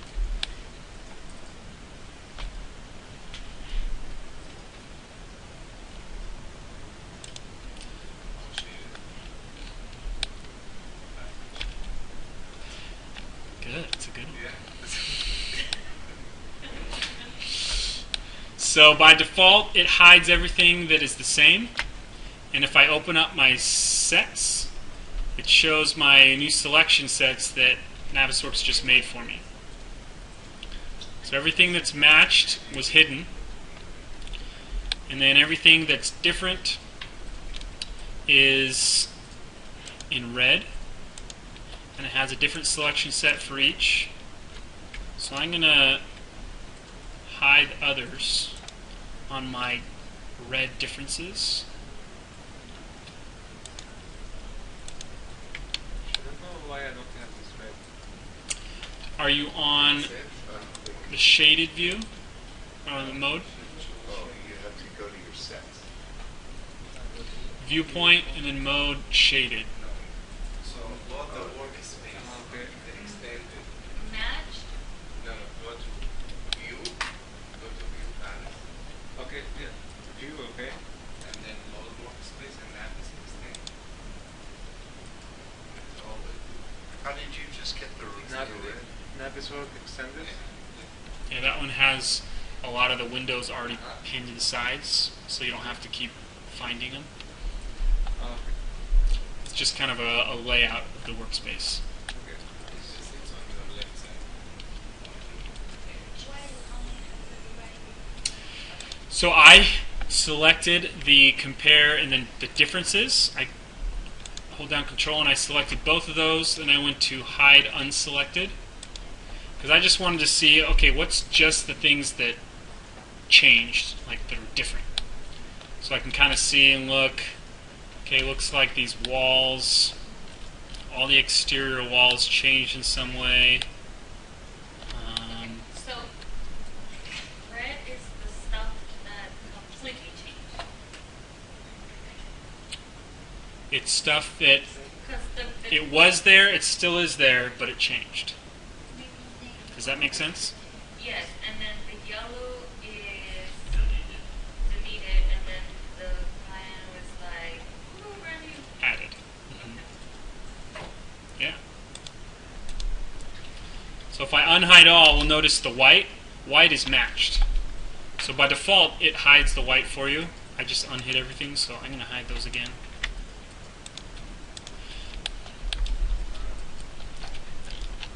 So yellow was removed from the old. Cayenne is added to the new. So if you notice here, you've got yellow and cayenne right on top of each other. So that means something changed. It deleted it and then added it back in the same place, but it was different in some way. So you kind of go around and visually see what really changed in my model. And we can use the walk tool, Control 2, to kind of walk around and look at some of these items. So it looks like these walls, if I click on this, this is in the V1. And if I hide that, if I do Control H, and then I click on this one, you can kind of drill in and see what was it that changed about this. And likely, there was something in like the name.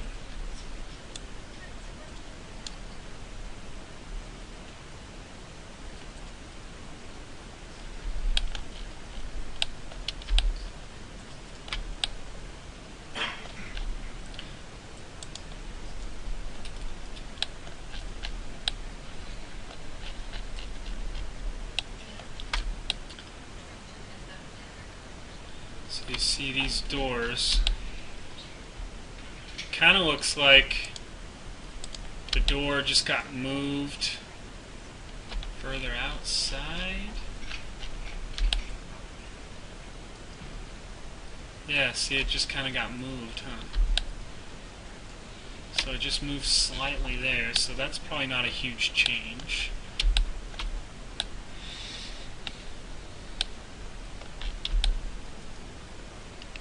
So you can see some of these walls kind of shifted around.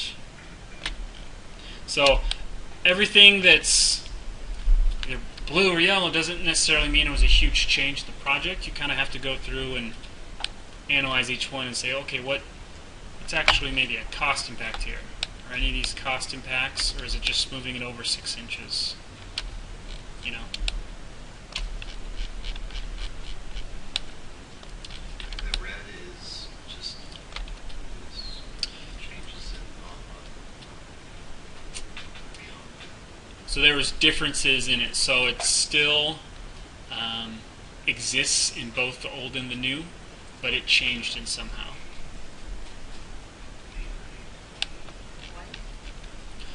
But its difference is different than deleting or adding. Correct. Yeah. So either the name changed or the geometry changed. And those are the only 2 factors that we selected to compare. Oh yeah. Okay. How can you rewrite the white? Sure. So you select in the selection set both of those and then just click hide. Yeah, it does one for each model.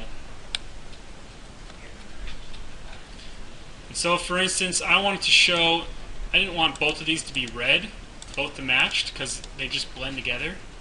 So I'm going to change the version 2, and I'm going to override and change the color to orange. So now I know version 2 is orange. So I can kind of see, it's still a little hectic, isn't it? But if I go through now the model and see, everything looks like it's still red on orange, so that didn't change. Didn't really change. So it could just be the name that changed, because it doesn't look like the geometry. And So you usually pick those 2, but why would you need the name change one then? Maybe that's adding confusion. yeah, it could be. And I was actually just going to do that. I was going to click and do it again, and I'm just going to do geometry. And I'm going to see what happens now. Oh, whoops, let's see. Yeah.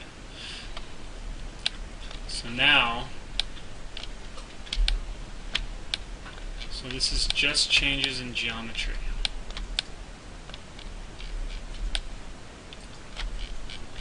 So there's still quite a bit of changes there. So if I wanted to make the version 1, I'm going to override the transparency and make version 1 lighter so you can see through it. And then I'm also going to make the version 1 differences a different color.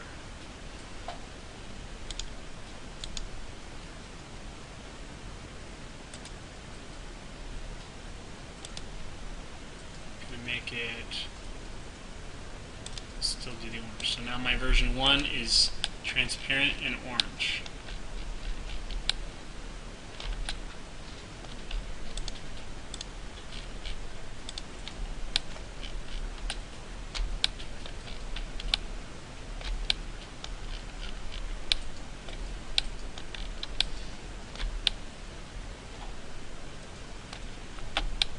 So as you can see, sometimes if there's so much that's been changed, or just even a minute thing, it can be a little convoluted and a little tricky to find out this way what's changed. So you have to really do some digging, because it could just be one tiny little part of the geometry that changed and made all of this, a lot of it turn red, you know. So we're not going to have to go to that level on the final. It's fine. I like that. Yeah, it won't be like this one though. So like on our homework, one thing that we did was saving a snapshot. So in order to do that, there's a couple ways you can. It's,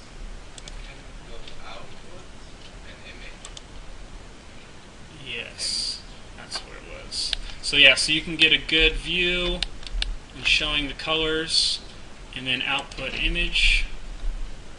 I want it to render just what's in my viewport, and then you could make it a bigger type if you wanted, and then save it as a bitmap. Thank you.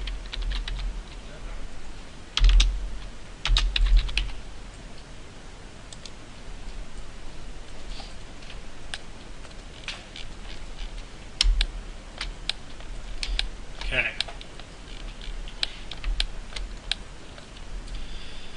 Now let's do our favorite change analysis. Okay. So I'm going to start a new one.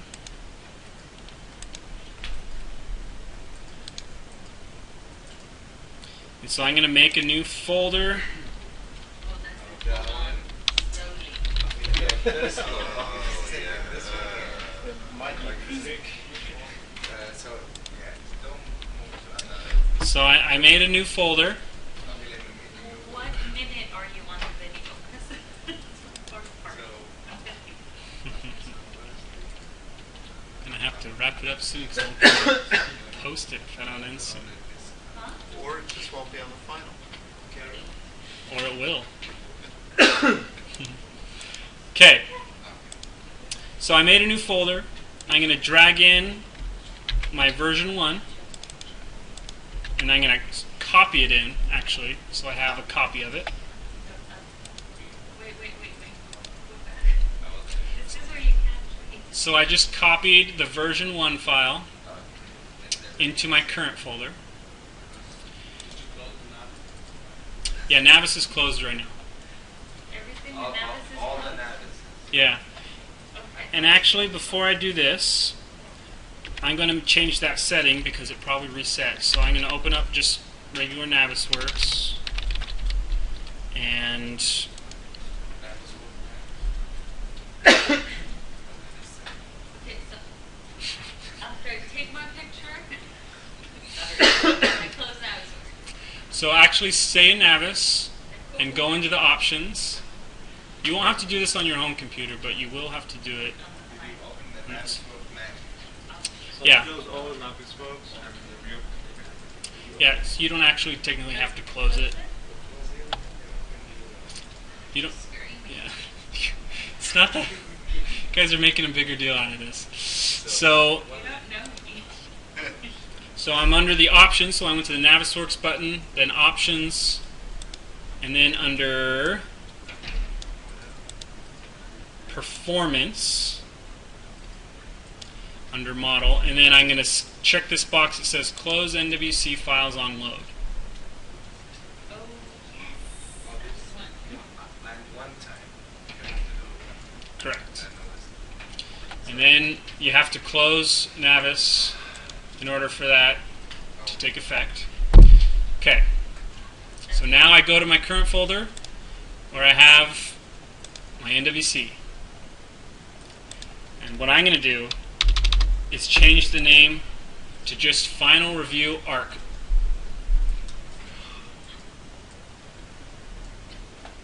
Okay? So now we open this one. Yeah, so once you change the name to Final Review Arc, I'm going to double click on it to open it. Now we have to change it first and then we open it. Correct. So, options, close NWC, check the box or no check the box? You check the box. You want it to close the NWC upon upload.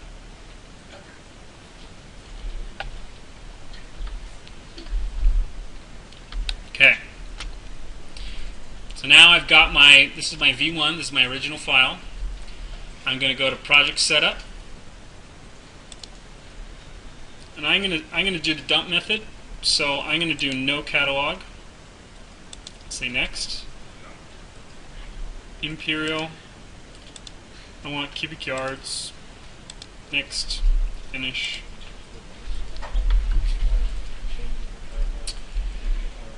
Okay, so now I'm just going to drag my entire model tree right into quantification.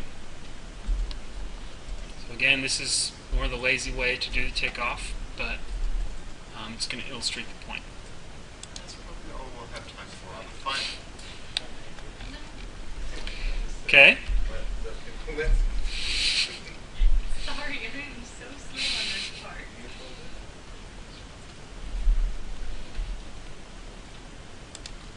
So if we look at my folder, that's what it looks like. This is technically my version 1 file. Okay. So now I have my takeoff all taken off. Got everything just exactly the way it looks in the model tree. So could be trash in, trash out, but we're gonna get this trash, you know what I'm saying? So now I can keep Navisworks open. Go to my current folder. I could either change the name here, or I'm just gonna delete it since I have already made a copy. So I don't care about it anymore. I've already done my takeoff. Yes. Yeah, this is the folder that I made. I made my own new folder for this. And I copied in the version 1 file into this current. So it's a copy. Exactly. Yeah, so I opened it from my current folder. So now I'm going to delete this. I'm going to drag in or copy it. Control C. Copy my current. Change the name again to the exact same as what I had before. Are you there? Okay. Did I lose you? Yeah, it's okay. Go continue. It's alright. I'll watch the video. And I'll go nuts. So I He doesn't let me delete it because he said that it's open. that's the setting that we changed in the first place. So did you go to the options and say close NWC on load? And then close, did you close out of Navis? Yeah, so that's what that enabled us to do, is to make changes while Navis is currently open. But you could also save your takeoff as an NWF, close Navis, do these changes, and then open your NWF again. It would be the same. Does that make sense? Okay, so I still have my takeoff open. I changed the name. It matches what the original name was. And now I come to home and say refresh. And it just kind of blinks and it loads in the new one. I have a question mark left. Maybe the name doesn't match. When I made the refresh, it says cannot install external refresh. What did you do? I did the same thing. It could have. Is the name the exact same? Did you drag in the new one and change it to the same name? Yeah, I think there is a space. Yeah, there could be a space. That would make it not work. Yeah, that's what. So maybe try just changing out, taking out the space, and then hitting refresh again.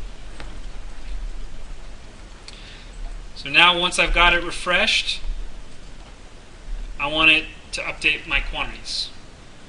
So I come over to change analysis, say analyze changes, and now if I go through, you see there's the I there. So we have some changes. So it looks like my compound ceilings, something changed there. If I hover over, so it changed some values. So I could click on this whenever I click on this object, it also selects the same thing in the selection tree. And now if I hit page down, I can zoom to that item.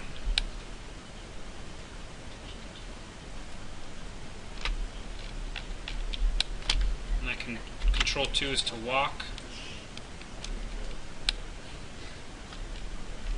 And so here's a look at my ceiling. So something changed on here. So I'm just going to assume all of these are good. I'm going to click on status, right click on this, say select all the rows, right click again and say update from model. I'm going to come through here and do that for all of these. Redo the takeoff for version 2 that was renamed as the first one again? I don't have to redo the takeoff because it's already been taken off. What did it? Did you ever close Navisworks? So maybe you clicked on that new file. You don't want to click on the NWC file again. So that could be something you're doing. It's okay. I did the takeoff and I deleted it from the folder that I created. And I copied version 2 into the new folder and I renamed it by taking the V2 Mm-hmm. and then I opened V2. No, you just do a refresh. Then you just go into Navisworks that's still been open this whole time. It still thinks it's on the same takeoff that it did before. Then you hit refresh, and then it reloads in that new one. Then you click change analysis.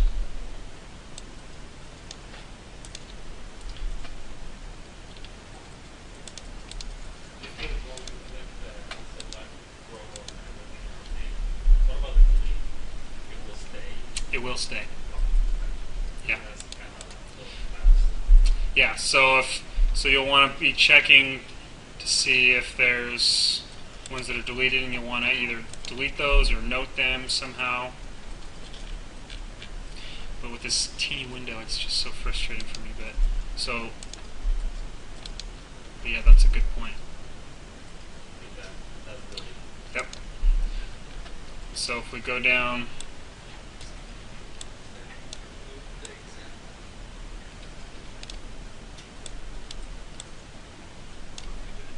so this one it wouldn't let me update the takeoff because it said this was deleted.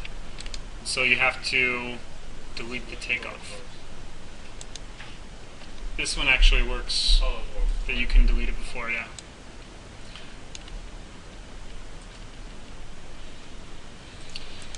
And a lot of our walls changed. So you get the idea. Any questions on update and change analysis?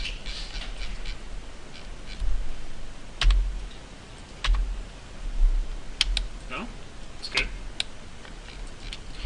Remember, another way to do it is instead of updating these, you could go through and delete all of the changed items and then go through and retake them off.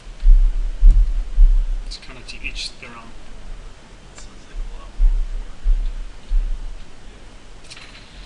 Yeah, but you're probably going to know what changed a little better if you do it that way. So, it's a trade-off. Okay.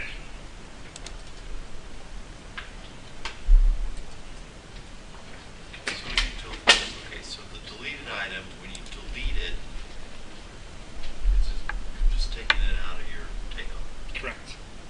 It's just gone. So why is it's just showing you that it's there? Yeah, because so you're updating your takeoff based off of new quantities.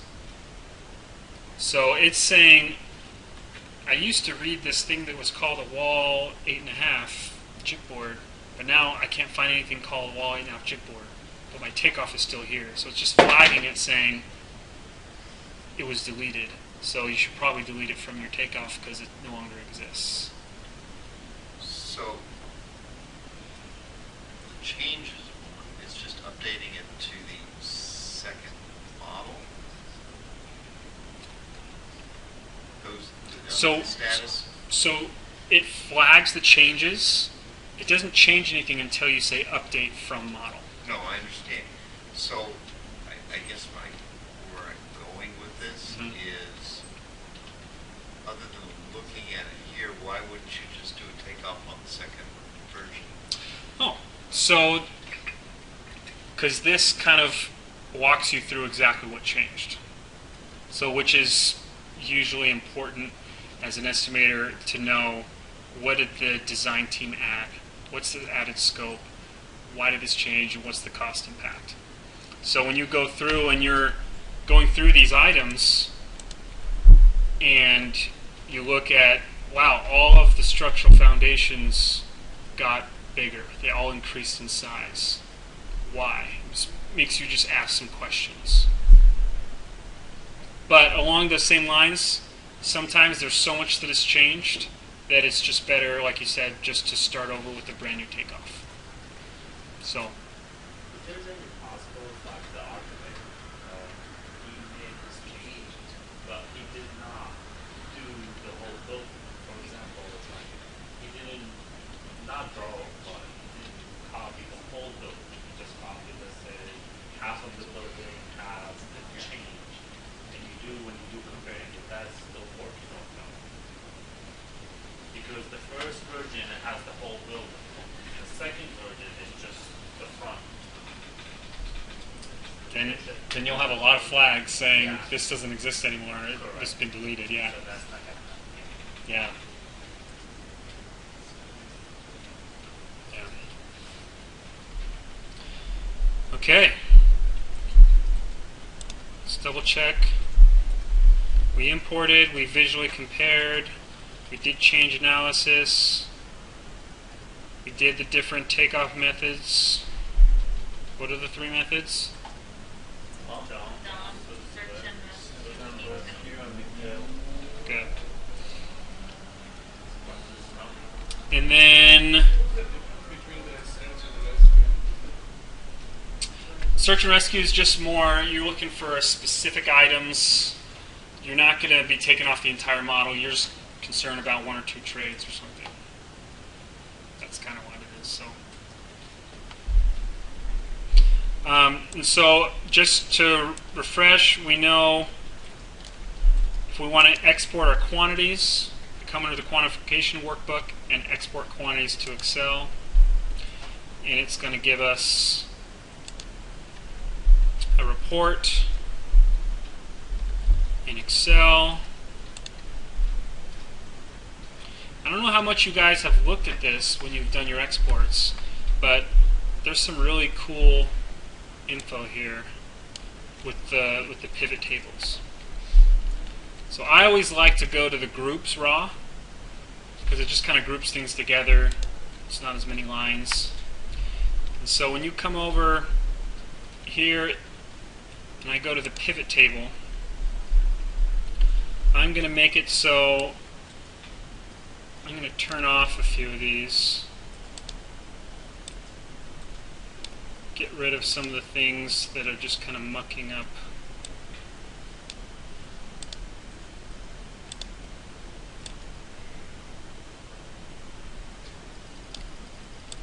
How'd you get that pivot table fields window? You just click anywhere in the middle of the pivot table and these show up. And so now, if you look here, and I like to change the units so it doesn't have 15 decimal points. So I just change them right there. It doesn't stay changed. It's kind of annoying. But, so you can come here and if you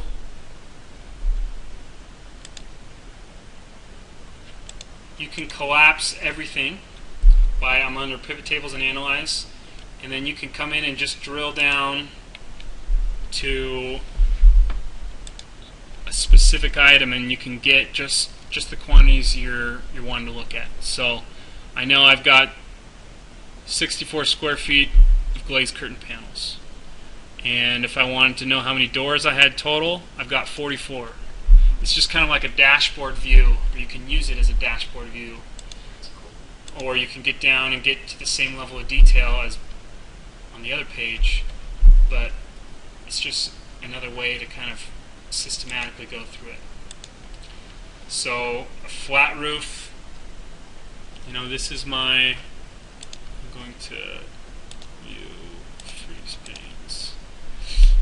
This is my area of flat roof, and then whatever this generic 7, see again, because I just did the dump method, I'm not totally sure what all of these are, but I can utilize the Navisworks model and click on them and kind of see. And so if I click on this, that's my generic 7 1/4. Looks like that's my tile roof. So I have 2,600 square feet of tile roof, and then 7,000 of my built-up roofing, my flat roof. Question.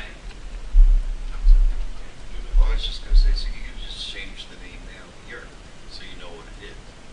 I would have to change it in my groups raw, because this is a table pulling from this information. Okay. But yeah, I could. Yeah, see. It asks me. Yeah. So, anyways, that's kind of how you use pivot tables. We never really went over that as much during the class, but just know that there's a lot of really good and usable information here. It's not just export and I'm done. Like, it's something to drill down and to look, see all the different window types you have, right? So, okay. Any questions? I gotta close this video pretty soon so it can start uploading, but I want to ask some questions in case you guys have any. Yeah, what's on the test? I just told you everything's on the test, Mark. I know, I'm just No. Yeah. So you're okay. No Timberline on the test. Okay, well I'm gonna go ahead and